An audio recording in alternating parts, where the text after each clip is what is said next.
Hi, my name is Presvytera Kerri and I am a priest wife and mother to 4 young children. I'm here in Thessaloniki, Greece. We moved to Greece in 2022, and it's been so interesting living in an Orthodox Christian country.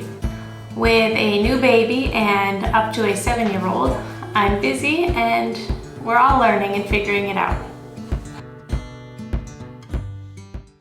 We moved here a little bit over a year ago, and wow, it has been quite the experience.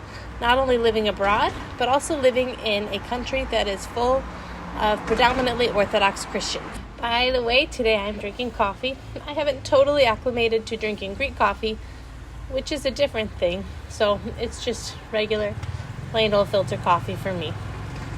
Right now we are in the season of Lent, which is a time of increased prayer, fasting, and almsgiving. For us Orthodox Christians, that might mean additional church services, it might mean a different meal plan, and it might even mean a change in some daily habits in your home. As parents, we wonder how we can involve our children in this great season that our church provides. With fasting, should they be fasting? Should they not be fasting? Is it healthy for them?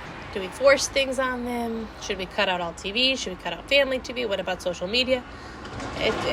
It's hard. Unfortunately, I'm not here to give you any answers. I think that would probably depend on your own family situation and each child. That said, since becoming a mother almost 7 years ago, this is an issue that I seem to grapple with each and every spring. I start out Lenten with big dreams, family activities that we're all going to do together, and what kind of crafts I'm going to have my children do, and it's going to be this transformative season for all of us. Unfortunately, many of them come crashing down. For example, for Pascha of 2020, I was determined to make Lent and Holy Week a thing in our house due to everything that was surrounding the pandemic at the time. I stayed up late one night constructing this cardboard kuvuklion and epitafio, and I was so excited for my kids to come down the next morning on Holy Friday thinking, wow, this activity is going to be so great. They're going to learn so much about this day in our church calendar, and it's going to take up so much time. As you can imagine, my kids came downstairs, took one look at it and said, "Oh, that's nice, Mama. We like it how it is. We don't need to decorate it." So there it sat in our house, a plain cardboard kuvuklion. Eventually, after Pascha finished, it was deconstructed and recycled to be used as a rocket ship, which got a lot more use out of it. Despite my best efforts, I felt like I wasn't reaching my children. And it wasn't their fault that I wasn't reaching them. I was approaching everything on a surface level. My instinct was telling me that to really have an impact on them, I needed to be truly living Lent. I needed to be focusing more on my inside, what was happening during the season. I needed to be diving into a richer prayer life, making an effort to attend more services, or live streaming them, reading them at home when that just wasn't possible. And of course, just be focused more on dying to myself. Not only would this be beneficial to my own salvation, but I couldn't help but believe that if I were to do this, that it would have to influence my children. If I were truly using this time period as a time for repentance and change, how could my kids not be impacted by it? Despite these niggling thoughts that were increasingly growing louder, I was still finding it difficult to actually do this. Our lives make it really hard to do this. School is still happening, sports schedules continue, piano lessons, dance lessons, taekwondo, whatever you're involved in, all of that's still going on. The hustle and bustle all around us, and the fact that most people that we interact with aren't Orthodox, make it really difficult to truly live and embrace Lent. Now we live in Greece, an Orthodox country. The playing field is different. The church calendar here is still very much a part of the civil calendar, the school calendar, and individual people's calendars. In America, we find that there are certain traditions that are acknowledged, but they're often treated as relics of a past time or what we did in the old country. But here they're not treated as remnants. They're still alive today. For example, on the 2 Saturdays leading up to Lent, as well as the first Saturday of Lent, our church holds Saturday of the Soul's Divine Liturgy. In my own experience in the United States, which could be different elsewhere, these services were fairly sparsely attended, and it was usually older people that attended them, because Saturday morning, right?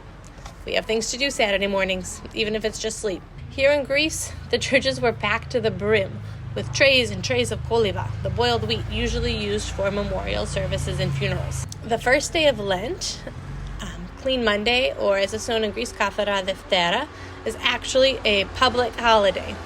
Banks are closed, government offices are closed, most private businesses, schools, they're all closed for Clean Monday, the first day of Lent. The weekend leading up to it, the grocery stores are filled with displays for people getting ready for Lent. They're filled with different fasting foods like halva or different kinds of beans or olives.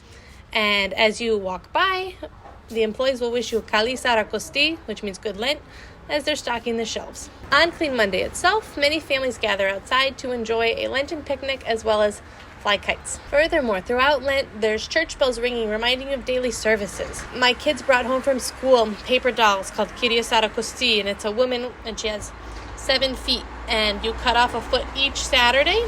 That represents each Saturday leading up to Holy Week. The local bakeries, you could ask them what of their offerings are nistissima or fasting friendly. And even sometimes on the digital bus signs by the bus stops, you'll see things that say things like Kali Sarakosti, good Lent. It's everywhere. Obviously, I'm not trying to say that everything in Greece is perfect. People are people. You'll have good examples, bad examples, cynics, whatever you do. But what I am trying to say is that our experience so far has just been so vastly different being in an Orthodox country than it was being in the United States or any other country that's not predominantly inhabited by Orthodox Christians. So I'm blessed to be in a unique position this Lent, because a lot of that noise I talked about earlier, sports schedules, things, it's been silenced simply by the fact that the culture here, many other people are trying to do the same thing. Lent is part of the culture. This means it's an opportunity for me to work on my own prayer life, work on deepening my own relationship with God without worrying about all that other hustle and bustle. And through that work, I'm hoping to create a better example for my own children. Please don't think that I think that Orthodox crafts and activities are not good for our kids. I think they're great, and there's a lot of really good ones out there. I personally realized that for myself, I was getting too sucked up in the Pinterestness of it all and forgetting to go deeper for myself. I was using them as Band-Aids to cover my own shortcomings as a Christian and a mother. I'm simply reflecting on my own experience and suggesting that in addition to some of these activities and crafts, you also try to live in your own Orthodox country.